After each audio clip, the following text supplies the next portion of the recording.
Yeah, so my story would start when I'm very young. So I kind of I moved from the north of Ireland down to County Galway, where I'm living now, when I was 5. So I dealt with that transition for a couple of years, and not so long after that, early in my childhood, there was a lot of bullying that started, and the bullying continued right up till my middle teens.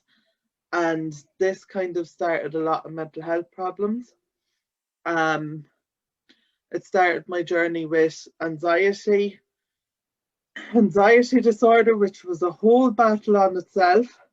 And when I was getting the hang of that, I got another battle with bipolar disorder, which was completely different, and then trying to balance the two of them at the same time.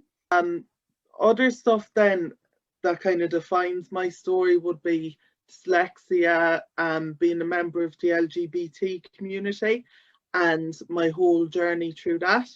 I was kind of struggling after primary school, transitioning into secondary school. It was like a monster took over. Joseph was gone, like my mental health completely took over and was kind of ruling my life.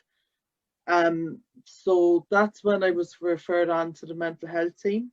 So then the psychologist done a lot of work with me for years, and she referred me on to the youth work services. And youth work was kind of one of these barriers that made a big impact on my mental health and kind of helped me overcome a lot of my issues, and kind of helped me rediscover Joseph and helped me find happiness and helped me find a bit of who I was.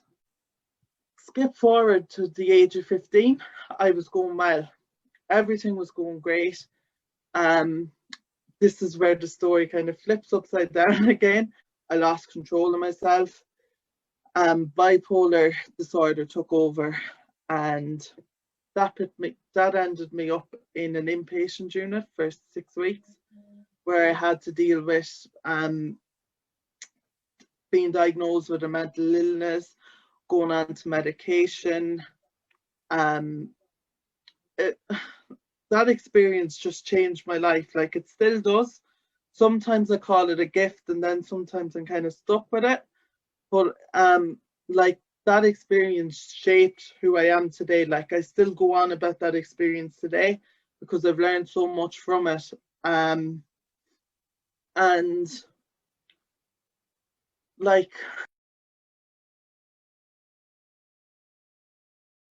advice I give a younger me is that to kind of engage a bit more. Like, you're trying your best, but there's things like, you don't do exercise because you don't like soccer, you don't like rugby.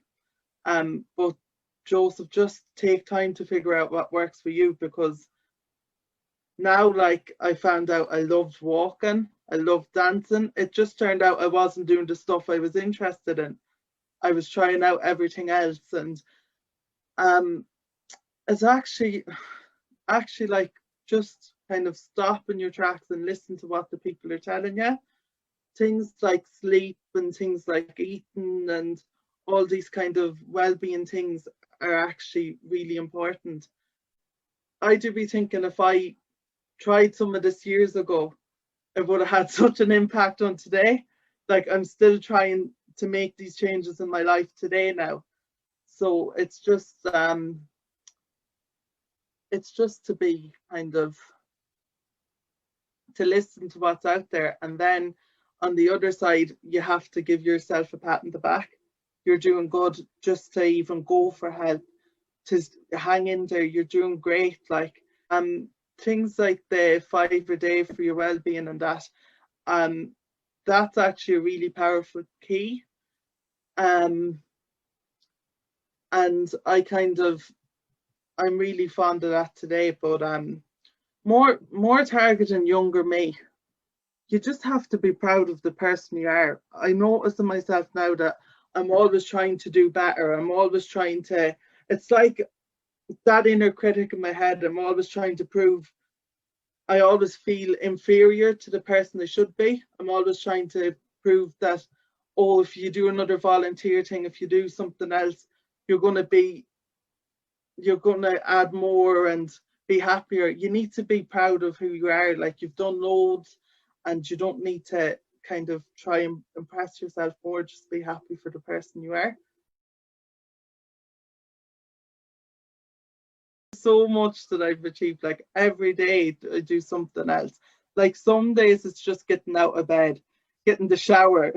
That's so hard to do, but it's a big achievement for me some days. And then other days I could be talking in front of 200 people at a youth group event. And like, that mightn't seem a big deal, but for someone with anxiety disorder, sitting up in front of a big crowd looking down, it's such a big deal. And even throwing myself out there. So I never thought, like, going into the youth groups in my local town, that I would have the opportunity to be sitting on the national kind of forum for young people, to kind of getting young people's voices heard nationally. Like, I've had so much opportunities through youth work. A more kind of one closer to the heart is that I was discharged from my nursing services. So at the minute, I'm coping on my own without kind of weekly nursing support. And this is a big deal for me, because for the last 10 years, I've had weekly nursing support. And when you get like addicted to that, it's so hard to come off it. And I'm kind of proud of me as a person, because I'm starting to cope and manage by myself.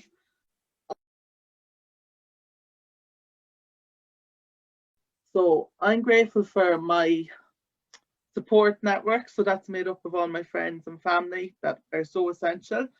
My mental health team over the years, the youth work service, my local youth work service, who was literally my second home for a long time. Exercise, dancing, all those different things.